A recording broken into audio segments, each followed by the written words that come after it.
Chapter 16, Jane Eyre. I both wished and feared to see Mr. Rochester on the day which followed this sleepless night. I wanted to hear his voice again, yet feared to meet his eye. During the early part of the morning, I momentarily expected his coming.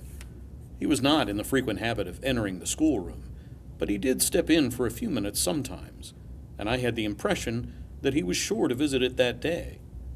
But the morning passed just as usual. Nothing happened to interrupt the quiet course of Adele's studies. Only, soon after breakfast, I heard some bustle in the neighborhood of Mr. Rochester's chamber.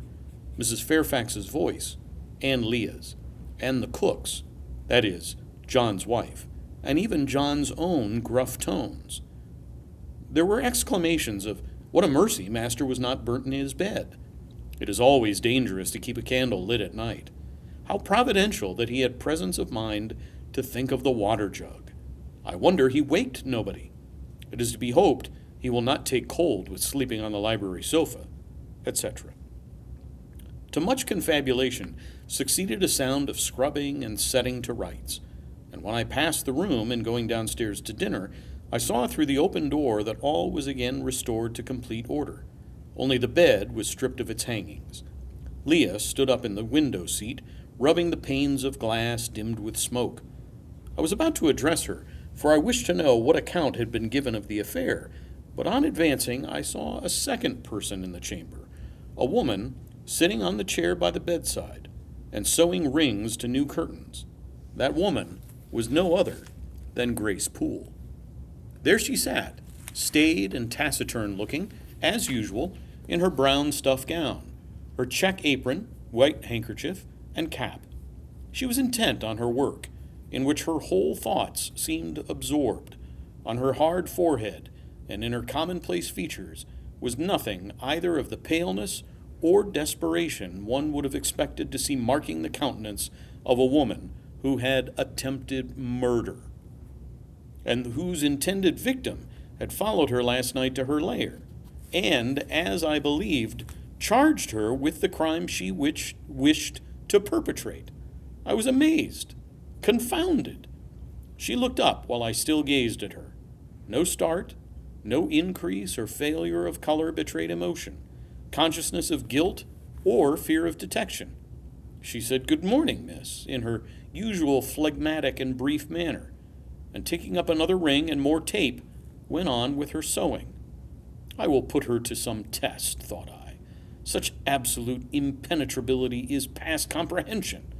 "Good morning, Grace," I said. "Has anything happened here? I thought I heard the servants all talking together a while ago." "Only master had been reading in his bed last night. He fell asleep with his candle lit, and the curtains got on fire. But fortunately he awoke before the bedclothes or the woodwork caught, and contrived to quench the flames with the water in the ewer." "A strange affair," I said in a low voice, then looking at her fixedly. "Did Mr. Rochester wake nobody? Did no one hear him move?"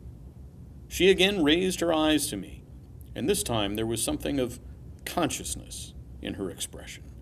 She seemed to examine me warily, then she answered, "The servants sleep so far off, you know, miss. They would not be likely to hear.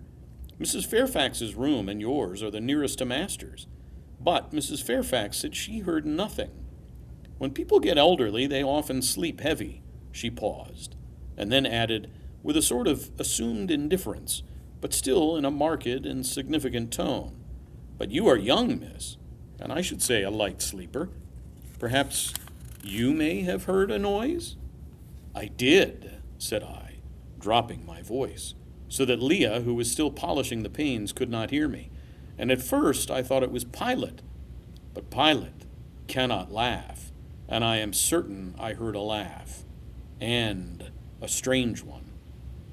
She took a new needleful of thread, waxed it carefully, threaded her needle with a steady hand, and then observed with perfect composure, "It is hardly likely master would laugh. I should think, miss, when he was in such danger, you must have been dreaming." "I was not dreaming," I said, with some warmth, for her brazen coolness provoked me. Again she looked at me, and with the same scrutinizing and conscious eye. "Have you told master that you heard a laugh?" she inquired. "I've not had the opportunity of speaking to him this morning." You did not think of opening your door and looking out into the gallery?" she further asked. She appeared to be cross-questioning me, attempting to draw from me information unawares. The idea struck me that if she discovered I knew or suspected her guilt, she would be playing off some of her malignant pranks on me. I thought it advisable to be on my guard. "On the contrary," said I bolted my door." "Then you are not in the habit of bolting your door every night before you get into bed?" Fiend! She wants to know my habits, that she may lay her plans accordingly. Indignation again prevailed over prudence. I replied sharply, "Hitherto I have often omitted to fasten the bolt. I did not think it necessary. I was not aware any danger or annoyance was to be dreaded at Thornfield Hall. But in future," and I laid marked stress on the words, "I shall take good care to make all secure before I venture to lie down." "It will be wise so to do," was her answer. "This neighborhood is as quiet as any I know, and I never heard of the hall being attempted by robbers since it was a house, though there are hundreds of pounds worth of plate in the plate closet, as is well known. And you see, for such a large house, there are very few servants, because master has never lived here much, and when he does come, being a bachelor, he needs little waiting on. But I always think it best to err on the safe side. A door is soon fastened, and it is as well to have a drawn bolt between one and any mischief that may be about. A deal of people, miss, are for trusting all to Providence, but I say Providence will not dispense with the means, though he often blesses them when they are used discreetly." And here she closed her harangue, a long one for her, and uttered with the demureness of a Quakeress. I still stood absolutely dumbfoundered at what appeared to me her miraculous self-possession and most inscrutable hypocrisy, when the cook entered. "Mrs. Poole," said she, addressing Grace, "the servants' dinner will soon be ready. Will you come down? No, just put my pint of porter and a bit of pudding on a tray, and I'll carry it upstairs. You'll have some meat, just a morsel, and a taste of cheese, that's all. And the sago? Never mind it at present. I shall be coming down before tea time. I'll make it myself." The cook here turned to me, saying that Mrs. Fairfax was waiting for me. So I departed. I hardly heard Mrs. Fairfax's account of the curtain conflagration during dinner. So much was I occupied in puzzling my brains over the enigmatical character of Grace Poole, and still more in pondering the problem of her position at Thornfield, and questioning why she had not been given into custody that morning, or at the very least dismissed from her master's servants. He had almost as much as declared his conviction of her criminality last night. What mysterious cause withheld him from accusing her? Why had he enjoined me, too, to secrecy? It was strange. A bold, vindictive, and haughty gentleman seemed somehow in the power of one of the meanest of his dependents. So much in her power, that even when she lifted her hand against his life, he dared not openly charge her with the attempt, much less punish her for it. Had Grace been young and handsome, I should have been tempted to think that tenderer feelings than prudence or fear influenced Mr. Rochester in her behalf. But, hard-favored and matronly as she was, the idea could not be admitted. Yet, I reflected, she has been young once. Her youth would be contemporary with her master's. Mrs. Fairfax told me once she had lived here many years. I don't think she can ever have been pretty, but for aught I know, she may possess originality and strength of character to compensate for the want of personal advantages. Mr. Rochester is an amateur of the decided and eccentric. Grace is eccentric, at least. What if a form of caprice, a freak, very possible to a nature so sudden and headstrong as his, has delivered him into her power, and she now exercises over his actions a secret influence, the result of his own indiscretion, which he cannot shake off and dare not disregard. But, having reached this point of conjecture, Mrs. Poole's square, flat figure and uncomely, dry, even coarse face recurred so distinctly to my mind's eye that I thought, no, impossible. My supposition cannot be correct. Yet, suggested the secret voice, which talks to us in our own hearts. You are not beautiful either, and perhaps Mr. Rochester approves you. At any rate, you've often felt as if he did, and last night, remember his words, remember his look, remember his voice. I well remember all. Language, glance, and tone seemed at the moment vividly renewed. I was now in the schoolroom. Adele was drawing. I bent over her and directed her pencil. She looked up with a sort of start. Something in French, something mademoiselle. Okay, let me find the footnote. Chapter 16. What is it little Adele says?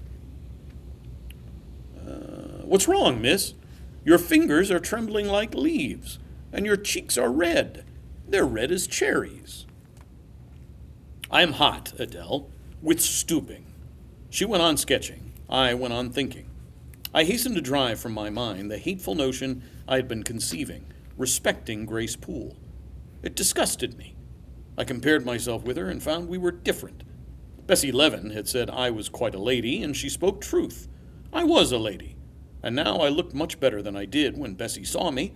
I had more color and more flesh, more life, more vivacity, because I had brighter hopes and keener enjoyments. Evening approaches, said I, as I looked towards the window. I've never heard Mr. Rochester's voice or step in the house today, but surely I shall see him before night. I feared the meeting in the morning. Now I desire it, because expectation has been so long baffled that it is grown impatient. When dusk actually closed, and when Adele left me to go and play in the nursery with Sophie, I did most keenly desire it. I listened for the bell to ring below. I listened for Leah coming up with a message. I fancied sometimes I heard Mr. Rochester's own tread. I turned to the door, expecting it to open and admit him. The door remained shut. Darkness only came in through the window. Still, it was not late. He often sent for me. It's 7 and 8 o'clock, and it was yet but 6. Surely I should not be wholly disappointed tonight, when I had so many things to say to him. I wanted again to introduce the subject of Grace Poole, and to hear what he would answer. I wanted to ask him plainly if he really believed it was she who had made last night's hideous attempt, and if so, why he kept her wickedness a secret. It little mattered whether my curiosity irritated him. I knew the pleasure of vexing and soothing him by turns. It was one I chiefly delighted in, and a sure instinct always prevented me from going too far. Beyond the verge of provocation I never ventured. On the extreme brink I liked well to try my skill. Retaining every minute form of respect, every propriety of my station, I could still meet him in argument without fear or uneasy restraint. This suited both him and me. A tread creaked on the stairs at last. Leah made her appearance, but it was only to intimate that tea was ready in Mrs. Fairfax's room. Thither I repaired, glad at least to go downstairs, for that brought me, I imagined, nearer to Mr. Rochester's presence. You must want your tea, said the good lady as I joined her. You ate so little at dinner, I'm afraid, she continued. You are not well today. You look flushed and feverish. Oh, quite well. I never felt better. Then you must prove it by evincing a good appetite. Will you fill the teapot while I knit off this needle? Having completed her task, she rose to draw down the blind, which she had hitherto kept up, by way, I suppose, of making the most of daylight, though dusk was now fast deepening into total obscurity. It is fair tonight, said she, as she looked through the panes, though not starlight.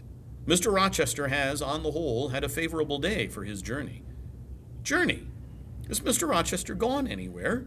I did not know he was out. Oh, he set off the moment he had breakfasted. He has gone to the Lees, Mr. Eshton's place, 10 miles on the other side of Millcote. I believe there is quite a party assembled there. Lord Ingram, Sir George Lynn, Colonel Dent, and others. Do you expect him back tonight? No, nor tomorrow either. I should think he is very likely to stay a week or more. When these fine, fashionable people get together, they are so surrounded by elegance and gaiety, so well provided with all that can please and entertain, they are in no hurry to separate. Gentlemen, especially, are often in request on such occasions, and Mr. Rochester is so talented and so lively in society that I believe he is a general favorite. The ladies are very fond of him, though you would not think his appearance calculated to recommend him particularly in their eyes. But I suppose his acquirements and abilities, perhaps his wealth and good blood, make amends for any little fault of look. Are there ladies at the Lees? There are Mrs. Eshton and her 3 daughters, very elegant young ladies indeed. And there are the Honorable Blanche and Mary Ingram, most beautiful women, I suppose. Indeed, I have seen Blanche 6 or 7 years since, when she was a girl of 18. She came here to a Christmas ball and party Mr. Rochester gave. You should have seen the dining room that day. How richly it was decorated, how brilliantly lit up. I should think there were 50 ladies and gentlemen present, all of the first country families, and Miss Ingram was considered the belle of the evening. You saw her, you say, Mrs. Fairfax. What was she like? Oh, yes, I saw her. The dining room doors were thrown open, and as it was Christmas time, the servants were allowed to assemble in the hall to hear some of the ladies sing and play. Mr. Rochester would have me to come in, and I sat down in a quiet corner and watched them. I never saw a more splendid scene. The ladies were magnificently dressed. Most of them, at least, most of the younger ones, looked handsome, but Miss Ingram was certainly the queen. And what was she like? Tall, fine bust, sloping shoulders, long, graceful neck, olive complexion, dark and clear, noble features, eyes rather like Mr. Rochester's, large and black, and as brilliant as jewels. And then she had such a fine head of hair, raven black, and so becomingly arranged, a crown of thick plaits behind, and in front the longest, the glossiest curls I ever saw. She was dressed in pure white. An amber-colored scarf was passed over her shoulder and across her breast, tied at the side, and descending in long, fringed ends below her knee. She wore an amber-colored flower, too, in her hair. It contrasted well with the jetty mass of her curls. She was greatly admired, of course. Yes, indeed, and not only for her beauty, but for her accomplishments. She was one of the ladies who sang. A gentleman accompanied her on the piano. She and Mr. Rochester sang a duet. Mr. Rochester! I was not aware he could sing. Oh, he has a fine bass voice, and an excellent taste for music. And Miss Ingram, what sort of a voice had she? A very rich and powerful one. She sang delightfully. It was a treat to listen to her, and she played afterwards. I'm no judge of music, but Mr. Rochester is, and I heard him say her execution was remarkably good. And this beautiful and accomplished lady, she is not yet married. It appears not. I fancy neither she nor her sister have very large fortunes. Old Lord Ingram's estates were chiefly entailed, and the eldest son came in for everything, almost. But I wonder no wealthy nobleman or gentleman has taken a fancy to her. Mr. Rochester, for instance. He's rich, is he not? Oh, yes, but you see, there is a considerable difference in age. Mr. Rochester is nearly 40. She is but 25. What of that? More unequal matches are made every day. True, yet I should scarcely fancy Mr. Rochester would entertain an idea of the sort. But you eat nothing. You've scarcely tasted since you began tea. No, I am too thirsty to eat. Will you let me have another cup? I was about again to revert to the probability of a union between Mr. Rochester and the beautiful Blanche, but Adele came in, and the conversation was turned into another channel. When once more alone, I reviewed the information I had got, looked into my heart, examined its thoughts and feelings, and endeavored to bring back with a strict hand such as had been straying through imagination's boundless and trackless waste into the safe fold of common sense. Arraigned at my own bar, memory having given her evidence of the hopes, wishes, sentiments I had been cherishing since last night, of the general state of mind in which I had indulged for nearly a fortnight past, reason having come forward and told in her own quiet way a plain, unvarnished tale, showing how I had rejected the real and rabidly devoured the ideal, I pronounced judgment to this effect: that a greater fool than Jane Eyre had never breathed the breath of life, that a more fantastic idiot had never surfeited herself on sweet lies, and swallowed poison as if it were nectar. You, I said, a favorite with Mr. Rochester. You, gifted with the power of pleasing him. You, of importance to him in any way. Go. Your folly sickens me. And you have derived pleasure from occasional tokens of preference. equivocal tokens shown by a gentleman of family and a man of the world to a dependent and a novice. How dared you? Poor, stupid dupe. Could not even self-interest make you wiser? You repeated to yourself this morning the brief scene of last night. Cover your face and be ashamed. He said something in praise of your eyes, did he? Blind puppy. Open their bleared lids and look on your own accursed senselessness. It does good to no woman to be flattered by her superior, who cannot possibly intend to marry her, and it is madness in all women to let a secret love kindle within them, which, if unreturned and unknown, must devour the life that feeds it, and if discovered and responded to, must lead ignis fatuus-like into miry wilds whence there is no extrication. Listen, then, Jane Eyre, to your sentence. Tomorrow, place the glass before you. Ah, a mirror.